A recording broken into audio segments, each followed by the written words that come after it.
SNX Marathi, Siddheshwar news express, सत्यासाठी SNX सोबत. महाराष्ट्र राज्य मराठी पत्रकार संघाचे प्रदेशाध्यक्ष तथा नगरसेवक मनीष केत यांच्या नेतृत्वाखाली शिष्टमंडळाने मंगळवारी मुंबईत मंत्रालयात राज्याचे मुख्यमंत्री देवेंद्र फडणवीस यांची भेट घेतली. या भेटीत राज्यातील आणि विशेषतः सोलापूर जिल्ह्यातील पत्रकारांच्या विविध प्रलंबित प्रश्नांवर आणि मागण्यांवर सविस्तर चर्चा करण्यात आली.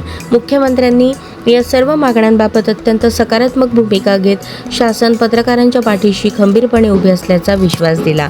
या महत्त्वपूर्ण बैठकीप्रसंगी सोलापूर जिल्ह्याचे पालकमंत्री तथा ग्रामविकास मंत्री जयकुमार गोरे, आमदार सचिन कल्याण शेट्टी, आमदार देवेंद्र कोठे, सोलापूर श्रमिक पत्रकार संघाचे अध्यक्ष विक्रम खेलबुडे, ज्येष्ठ पत्रकार महेश हाडमे उपस्थित होते. शिष्टमंडळाच्या वतीने मुख्यमंत्री देवेंद्र फडणवीस यांना विविध मागण्यांचे निवेदन सादर करण्यात आले. संजय भुकरे यांना पोलीस संरक्षण, महाराष्ट्र राज्य मराठी पत्रकार संघाचे राज्य संघटक संजय भुकरे यांना तातडीने पोलीस संरक्षण देण्यात यावे. राज्यातील ज्येष्ठ पत्रकारांच्या सन्मान योजनेतील तांत्रिक अडचणी दूर करून त्याबाबत तातडीने सकारात्मक निर्णय घ्यावा. सोलापूर श्रमिक पत्रकार गृहनिर्माण प्रकल्पातील प्रलंबित तांत्रिक अडचणी सोडवण्यासाठी मंत्रालयात विशेष बैठक आयोजित करावी.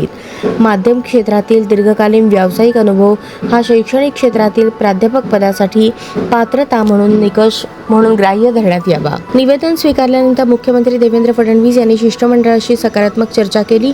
लोकशाहीचा चौथा स्तंभ म्हणून पत्रकार अत्यंत प्रतिकूल परिस्थितीत काम करत असतात, त्यामुळे त्यांच्या सामाजिक आणि आर्थिक सुरक्षेची जबाबदारी शासनाची आहे असे सांगत मुख्यमंत्र्यांनी सर्व मागण्यांवर लवकरच संबंधित विभागांची बैठक घेऊन योग्य तो मार्ग काढण्याचे आश्वासन दिले.